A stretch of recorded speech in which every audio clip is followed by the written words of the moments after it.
Hi, Paul Gracie from HP Australia. Yeah, we're here with HP. We're looking at HP's new business line of, what we're going to call these, 2-in-1 convertibles, laptops, whatever you want to call them. And what are the product ranges that we have here that can resemble this launch? So what are the families? Today we're running through our new Pro Slate tablets. So they're on the Android platform. We also have our new Elite X2, so our brand new 2-in-1 on the Windows 8 platform, as well as we've got our new 1040 G2 and our new Revolve 810 G2. So from business point of view, the brands are what now? Slate, Elite and Revolve, is it? Yeah, so you have Pro is typically indicative of the range in terms of commercial.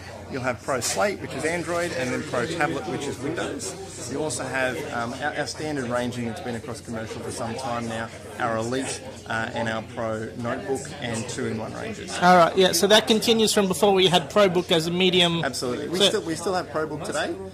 But this is this is aimed at sort of a different type of user. This is more still business, but ProBook has its own types of customers, and these types of devices are aimed at a different type of customer who need the form factors and the features on these specific devices. Yeah, correct. When you get into our Elite range of devices, you start getting into thinner and lighter platforms. You also get into platforms that are mil-spec rated, so have a much greater resilience to drop, dust, those Can you give my readers an overview of what the processor platforms are for each of these devices?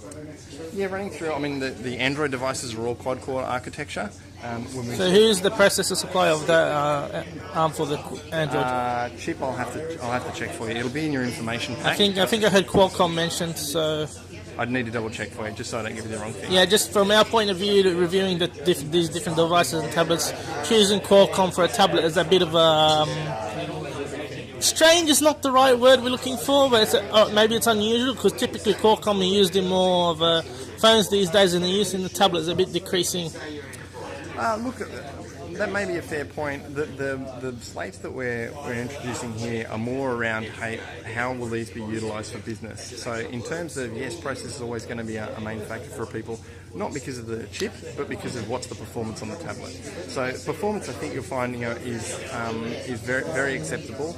The reality is, though, we've also got a hardened version of Android on there. So This is a secure environment. So encrypted SSD in the tablet, as well as encryption so that enterprise can utilise that Android platform, which has been a challenge for us previously. So what Intel platforms are we using this year for these new business units?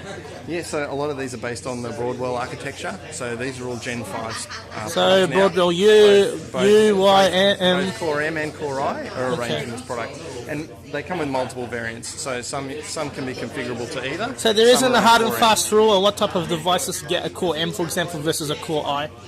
Not necessarily, it'll change by platform. So a lot of this, when I say platform, is here's the physical design of the unit, and then it's configurable depending on whether you want Core I or Core M. There are some that will only be Core M, and that's typical to do with the thermals that are related. So this is, are you referring to the business line? Yeah, the business line, our Elite line and our Pro line has multiple platforms and can be configured different ways. If you look at a product, so narrow in on something like our Elite X2, that's built on Core M architecture. From a global perspective, the Elitebook 800 series, I think the G2 was a fairly significant design win for AMD. Are we going to see anything from AMD in terms of these new business units or for Australia and this year for 2015? Yeah, I can't comment on our future product at the moment. So when we move to release, we'll be able to because we were a bit surprised that the Elitebook AMD version was not made available in Australia, and that is AMD and HP's flagship unit, for example, from the AMD side of things. Yeah, look, and this is not an environment where we go we will or we won't. We basically listen to our customers. So if the customer demand is there for that platform, then we're more than happy to pursue it. And until we see that, though, it's more of a monitoring our customer base than it is anything else. So if there's something specifically not available in Australia, so you're saying it comes down to customer demand. For example, maybe a big business who orders, say, thousands of units, they'll say, if they say, for example, we're interested in AMD unit and a couple of others, that will start to get you interested in considering to bring these certain units that you won't bring here. Partially it's that. It doesn't necessarily have to be a major customer for us. That might be a lot of individual businesses that have decided to reflect their demand for a particular product. So it doesn't necessarily need to be a major customer to focus on a product platform. It may be just that we've listened to many smaller customers that say, hey, we'd like to see that platform here. So from HP, obviously, is their AMD's biggest partner. Don't you think the inverse would also be true if you offer a choice of products, especially in business? Business they would like choices of different types of form factors of processors.